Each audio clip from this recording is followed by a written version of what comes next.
तो मैं आपको बताता रिलैक्सो का ये जो मेरे को दिख रहा है यहाँ पे, जो आप इसको देखेंगे, चार्ट को ढंग से देखेंगे या थोड़ा ध्यान से देखेंगे, तो आप देखेंगे यहाँ से ना एक लाइन बनती हुई जा रही है, यहाँ से जो ये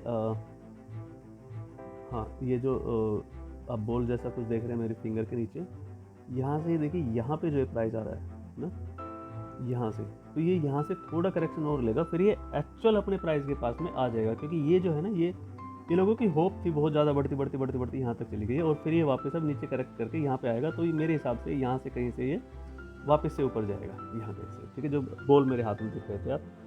तो ऐसे अदानी के साथ में हुआ कि अदानी का लोगों ने इतनी ज़्यादा बाइक कर ली उसको कि भाई अदानी सब कुछ है, ये है वो है, लेकिन जब काफ़ी ऊपर चला गया तो वो एक शॉर्ट सेलिंग कंपनी थी, उसने देखा कि ये जस्टिफाई नहीं है, ये वैल्यूएशन जस्टिफाई नहीं है कंपनी का, ये बहुत ज़्यादा हो गया, ओवर वैल्यूड कंपनी हो गई। तो उसने क्या किया कि वहाँ पे पता नहीं उसमें शॉर्ट लगाया नहीं लगाया, तो वो उसने वहाँ पे आके एक शॉर्ट पोजीशन बनाई होगी दूसरी तरह से, क्योंकि कंपनी आजकल बहुत तरीके से काम करती है कि उस कंपनी ने अपने अकाउंट में शॉर्ट नहीं बनाया, लेकिन किसी थर्ड सेकंड कंपनी को हायर किया होगा कि आप उसमें शॉर्ट मारिए और हम इस तरह की न्यूज़ निकालते हैं, ये शेयर जाएगा इतना नीचे, देन उसको हम प्रॉफिट बुक करेंगे, क्योंकि ये जो वैल्यूएशन है जस्टिफाई है ही नहीं।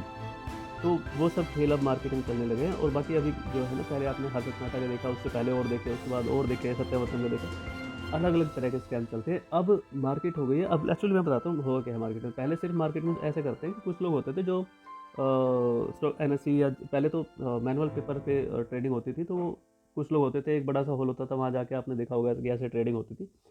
फिर सिस्टम आ गया आपका कंप्यूटर के हिसाब से लोगों ने खूब जो दिमाग था वो लगाया गया। अब टाइम आ गया एल्गो का, तो एल्गो के साथ में काफ़ी लगाते हैं। लेकिन अब जो टाइम आ गया वो है न्यूज़ का, कि आप किसी कंपनी के बारे में कोई न्यूज़ निकाल दीजिए और न्यूज़ को आप एकदम से सर्कुलेट कर दीजिए, तो वो न्यूज़ बहुत जल्दी वो पैनिक क्रिएट करती है। तो पैनिक में लोग क्या करते हैं, जहाँ भी बैठे हैं, जिस भी पोजीशन में बैठे हैं, वो निकल के चले जाते हैं। और ये सही भी है कि लोगों को एक्चुअल में ये देखना चाहिए कि उस कंपनी मतलब उस प्राइस को जस्टिफाई करती है नहीं करती है, उसी हिसाब से उसमें बने रहना चाहिए। अदरवाइज़ एक कंपनी ऐसी है कि आपने नीचे में लगाया था और आपका काफ़ी अच्छा प्राइस बन रहा है वहाँ पे पैसा, तो आपको अपना थोड़ा थोड़ा या तो बुक करके रखना चाहिए, या फिर हिसाब किताब से आप अपने हिसाब से जो आपको लगता है वैसे कर लेना चाहिए। और अभी मेरा मानना है कि जैसे आप रिलैक्सो का चार्ट जो देख रहे हैं, तो ये जैसे मैंने आपको बताया, यहाँ पे आके जस्टिफाई हो जाएगा, क्योंकि रिलैक्सो कंपनी खत्म होने वाली कंपनी मेरे हिसाब से तो है नहीं कि यहाँ से डाउन चल जाएगी। आप देखें कुछ दिनों में इसमें यहाँ पे बहुत अच्छी बाई आएगी और ये ऊपर चलेगी। तो बेसिकली मेरा बताने का ये था कि जितने भी आपकी जो आपने पहले कंपनी देखी, लाइक 100 साल हो गए, डाबर हो गए, बाटा हो गई, ये काफ़ी 100 साल पुरानी कंपनी है, आज तक सर्वाइव कर दिया, तो उम्मीद ये है कि आगे भी करेगी। बहुत सारी कंपनी है, जैसे HUL हो गई, तो आपके रोज़ खाने पीने का जो प्रोडक्ट है वो बनाती हैं।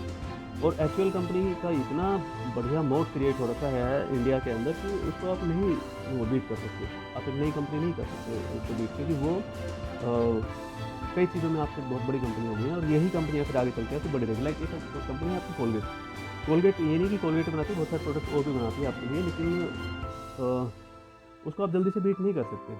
तो ऐसी जो जिनकी कंपनी और जिन कंपनियों का जो लॉन्ग टाइम से काफ़ी अच्छी कंपनियाँ चलती आ रही है, तो आपको एक सेफ हैंड रखना है और मिनिमम या मीडियम ग्रोथ के साथ जाना, तो आप उनके साथ जा सकते हैं। बाकी फास्ट एंड फ्यूरियस यदि आपको रहना है तो फिर आप अदानी जैसी कंपनियाँ पकड़िए, उसके साथ आप कर सकते हैं। और टाइम टाइम पे हम आपको अपडेट करते रहेंगे कि ये कहाँ पे है, कहाँ पे नहीं।